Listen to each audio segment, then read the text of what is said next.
नमस्कार। पुणी थे स्वागत करुच्ची मोर चैनल को। मोर अनुभूति ही किसी कहबी आउ धीरे धीरे धीरे धीरे धीरे आपण को किसी इनफॉरमेशन देबे जोड़ी ही रुहतु। मु आगुरी कही ए चैनल रे किसी सेंसेशनल वीडियो रहिबोनी, केवल ऑथेंटिक इनफॉरमेशन रहिबो। आपण जानिछन्ते आपण जेतेबेले जन्म हेले आपण निज जन्म तारीख बाछिथिले कि बापा माँ किए हेबो बाछिथिले कि को जगार जन्म हम बाछिथिले कि बाछि नांती। आपणकर भाई किए हम भौणी किए हम आपण पारे किसी ऑप्शन थिला कि ना। आपणकर जेते सब रिलेटिव अच्छा मामू काका दादा मौसी से बाछिथिले कि ना। कौ दिन मरिबे से कथा आपण बाछि पारिबे कि डिसाइड करि पारिबे कि ना। केमती मरिबे ना, कोठी मरिबे ना। आपण पाखे ऑप्शन ना। आपण जो मान को सांगसाथी कहते जो मान को बाछी कहते सतरे आप बाछी कि मु कहि ना।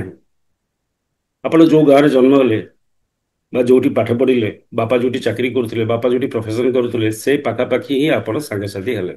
से भितर को बेले बेले लगे जे मो क्लास रे 100 जन पिला थिले मु समस्त संगे सांग हेले कि ना किसी जन सांगे सांग हेले, कारण आपणकर भाइब्रेशन मैच कला तेणु आप सांग हेले।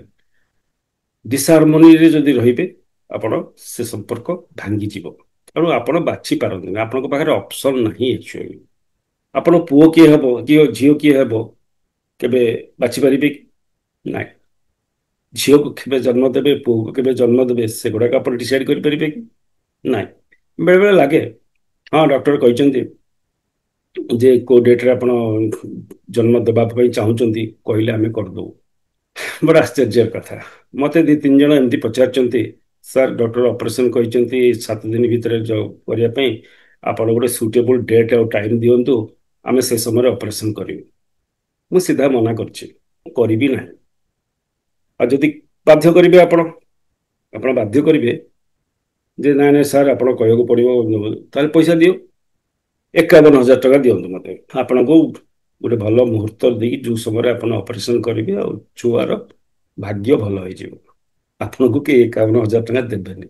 आदि भी आप टाइम से देले आप टाइम बाहर कले से टाइम रे डॉक्टर एवेलेबल नहीं पारे, समय सुटेबल नहीं पारे। धरतु मुझे कहि राति 3टा बेले बहुत बढ़िया सुजोग अच्छी करें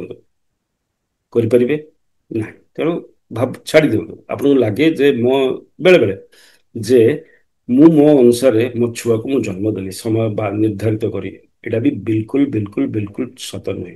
शेष गोटे कथा आसला आम बाछु क्या निजर स्पाउस को स्वामी को बा स्त्री को लगे बाहागर आगु आम बाछू पसंद करूँ तापर आम बाहा किंतु टिके भी जदि आप ज्योतिषी उपर विश्वास करुवे ये शास्त्र उपर विश्वास करुवे एते कथा एते जो कहली बापा माँ डिसाइड कर पारना, जन्म तारीख डिसाइड कर पारना, जन्म जगह भी डिसाइड कर पारना, मृत्यु कोटी हम डिसाइड कर पारना, भाई भौणी किए हम डिसाइड कर पारना, निज पुओ झील किए हम डिसाइड कर पारना। गोटे क्यारेक्टर को आप जो स्पाउस को केमती डिसाइड करदे बोली भावुं नॉट पॉसिबल, बिल्कुल पॉसिबल ना। आज्ञा आ मु कहि मु जति पाठ पढ़ी जी जानी यही जो वाइफ एंड हजबैंड रिलेशनशिप बुझे सबुठ कार्मिक रिलेशनशिप आपको जी मिलबार अच्छी सी मिल ए भावर किसी ना।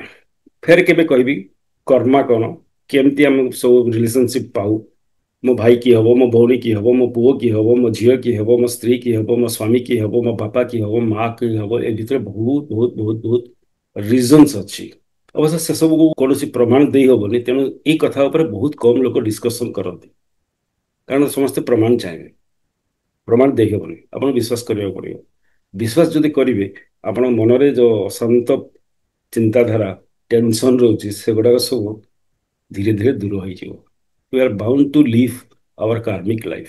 ए विषय नहीं गोटे कथा कहि जिते बड़े गोटे पिला इंजीनियरिंग एग्जाम दिए माने ओजेई बा मेन जेई दिए बा नीट एग्जाम दिए बा जेकोसी कॉम्पिटिटिव एग्जाम दिए से केमती सीट पाए गोटे एंट्रांस दिए निजर कैपेसिटी की अंडरस्टैंडिंग ऑफ द सब्जेक्ट ता अनुसार से गोटे रैंक आने से रैंक अनुसार कॉलेज टे मिले ମୁଁ ଯଦି ଏଇନେ କହିବି ଆପଣଙ୍କ ଜନ୍ମ କୋଉ ଘରେ ହବ, କୋଉ ବାପା ମା ପାଇବେ, ସେଇଟା ବି ଆପଣଙ୍କର ଗତ ଜନ୍ମର କାର୍ମିକ ରେଙ୍କ ଉପରେ ନିର୍ଭର କରେ।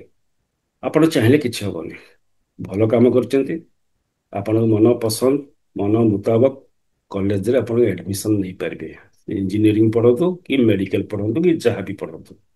ସେମିତି ଆପଣ ଯଦି କର୍ମ ଭଲ କରିଛନ୍ତି ତାହେଲେ ନିଶ୍ଚୟ ଆପଣ ଭଲ ଜାଗାରେ ଜନ୍ମ ହେବେ। ତା ମାନେ ହଉଛି ଆମେ ସବୁ କାର୍ମିକ ରିଲେସନସିପକୁ ପରିଶୋଧ କରିବା ପାଇଁ ଆମେ ସବୁ ଜନ୍ମ ହେଇଛେ। ତା ଘରେ ତା ଘରେ ସେଇଠି, ଇଏ ଆମକୁ ଭାଇ ହିସାବରେ ମିଳିଛି, ସେ ବି ଆମକୁ ଭଉଣୀ ହିସାବରେ ମିଳିଛି, ସିଏ ଆମକୁ ପୁଅ ହିସାବରେ ମିଳିଛି ବା ଝିଅ ହିସାବରେ ମିଳିଛି, ଇତ୍ୟାଦି ଇତ୍ୟାଦି।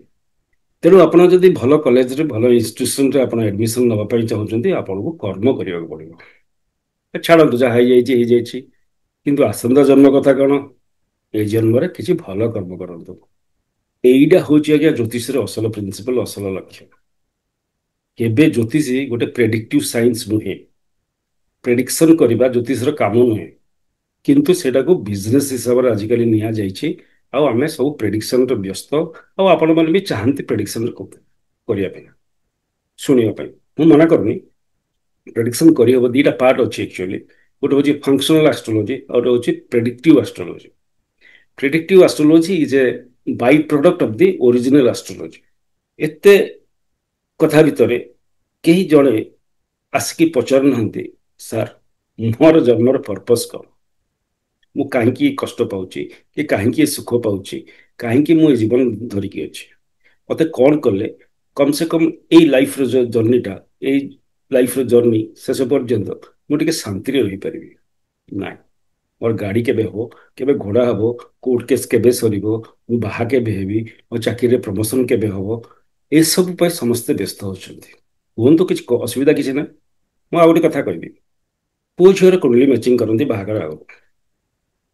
ମୁଁ ତ ଜେନେରାଲି କରେନି, କିନ୍ତୁ କିଛି କିଛି ଜାଗାରେ କରିବାକୁ ବାଧ୍ୟ ହୁଏ।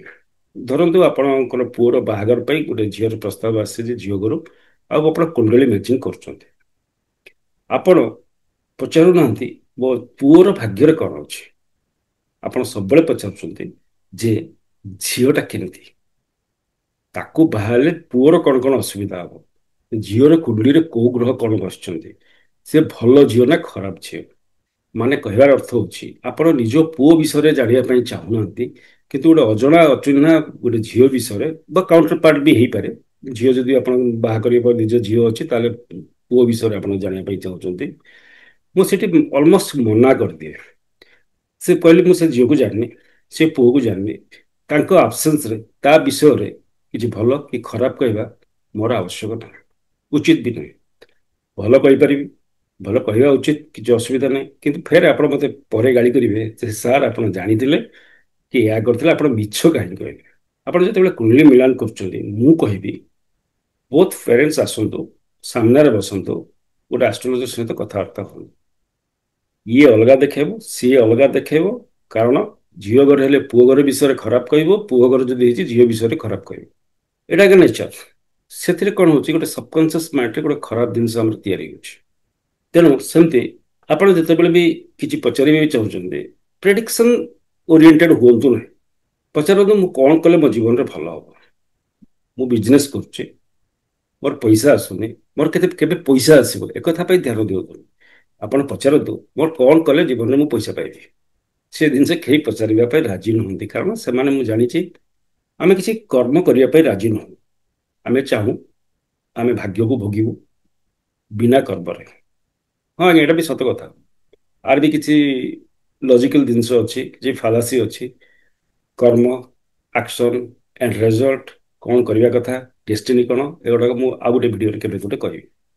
ତେଣୁ ଜୀବନ ଜୀଇବାର କଳା ହେଉଛି ଜ୍ୟୋତିଷୀ, ପ୍ରେଡିକ୍ସନ୍ସ ନୁହେଁ। ଆମ ସାର୍ ଜଣେ କହନ୍ତି, ମୁଁ ଯାହାଠୁ ଶିଖିଥିଲି, ବହୁତ ଜଣ ମୋର ଗୁରୁ ଅଛନ୍ତି, ଜଣେ କହନ୍ତି astrology is all about your KPS, karma positioning system. ଆପଣ ଗୋଟିଏ ରାସ୍ତାରୁ, ଗୋଟିଏ ଜାଗାରୁ ଆଉ ଗୋଟିଏ ଜାଗାକୁ ଯିବା ପାଇଁ ଚାହୁଁଛନ୍ତି, GPS ୟୁଜ୍ କରୁଛନ୍ତି। GPS ଯେତେବେଳେ ଆଗରୁ ନଥିଲା, ଲୋକ କ'ଣ ଯାଉନଥିଲେ? ଧରନ୍ତୁ ଆପଣ ବ୍ରହ୍ମପୁରରୁ ଭୁବନେଶ୍ୱର ଆସୁଥିଲେ, GPS ନଥିଲା, ନିଜ ବାଇକ୍ ଚଲେଇକି ଆସୁଥିଲେ, ଚାଲି ଚାଲି ଆସୁଥିଲେ, ସାଇକେଲରେ ଆସୁଥିଲେ, ଯାହା ବି ଆସୁଥିଲେ। ଆପଣଙ୍କ ପାଖରେ ନଥିଲା ଜିପିଏସ୍। ସାମାନ୍ୟ ଯାହା ବି ଥିଲା ଆଗରୁ ମାନେ ନାବିକ ମାନେ ସେଲର ମାନେ କମ୍ପାସ ୟୁଜ କରୁଥିଲେ। କମ୍ପାସ ୟୁଜ କରିକି ତାଙ୍କ ରାସ୍ତା ବାହାର କରୁଥିଲେ।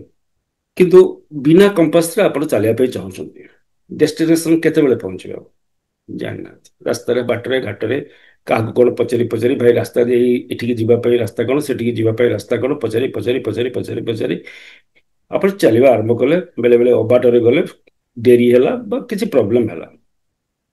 ସେମିତି ଆମର ଆଷ୍ଟ୍ରୋଲୋଜି ଯୋଉ କହନ୍ତି, that is all about your karmic positioning system, KPS.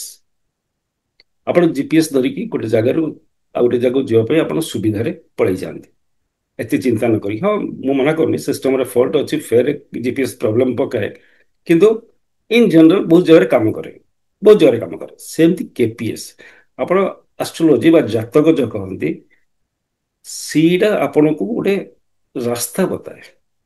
ତା ନାମ ହେଉଛି astrology, not prediction, not at all predictions. ଆପଣ ଗୋଟେ ଜାଗାରୁ ଜନ୍ମରୁ ମୃତ୍ୟୁ ପର୍ଯ୍ୟନ୍ତ ଆପଣଙ୍କୁ ଯିବାର ଅଛି। ସେଇ ଭିତରେ ଆପଣ କେମିତି ଯିବେ, ଗଲେ ଆପଣ ରାସ୍ତା ଟିକେ ସୁଗମ ହେଇଯିବ, ଜର୍ଣ୍ଣି ସୁଗମ ହେଇଯିବ, ତା ଛଡା ଆଉ କିଛି ନାହିଁ। ବର୍ଷାକୁ ଆମେ ଅଟକେଇ ପାରିବାନି, ବର୍ଷାକୁ ଆମେ ଅଟକେଇ ପାରିବାନି, କିନ୍ତୁ ଜାଣିବା ଯଦି ଆଗରୁ ବର୍ଷା ଆସୁଛି, ତାହେଲେ ରେନକୋଟ କିମ୍ବା ଛତାଟିଏ ଧରି ବାହାରି ପାରିବା, ଯୋଉଥିରେ ଆମେ ସାମାନ୍ୟ କଷ୍ଟ ପାଇ, ସାମାନ୍ୟ ଓଦା ହେଇ ଆମ ଡେଷ୍ଟିନେସନରେ ପହଞ୍ଚି ପାରିବା। This is the purpose of astrology, not at all, never for predictions, remember this. କିନ୍ତୁ ଆପଣ ବି ପ୍ରେଡିକ୍ସନ ପାଇଁ ଆସୁଛନ୍ତି, ଜ୍ୟୋତିଷୀ ବା ନ୍ୟୁରୋଲୋଜିଷ୍ଟ ସେମାନେ ବି ପ୍ରେଡିକ୍ସନ କରୁଛନ୍ତି। ସତ ହଉଛି ମିଛ ହଉଛି, କାରଣ ମୁଁ କହିଲି ଫ୍ୟୁଚରକୁ ପ୍ରେଡିକ୍ସନ କରିବା ବହୁତ କଷ୍ଟ କାମ, ବହୁତ କଷ୍ଟ କାମ। ବେଳେ ବେଳେ ହାତ ଗୋଡ଼ ଥରିଯାଏ ଆଜ୍ଞା, ବିଶ୍ୱାସ କରିବେନି।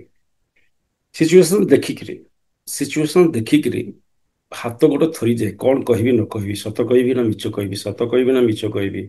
ସେଟା ଫେର ନିଜର ମାନେ ଅଣ୍ଡରଷ୍ଟାଣ୍ଡିଂ ବା ଇଣ୍ଟ୍ୟୁସନ ବା ସାମ୍ନା ଲୋକର ପରିସ୍ଥିତି ଦେଖିକି ଆମକୁ କହିବାକୁ ପଡେ।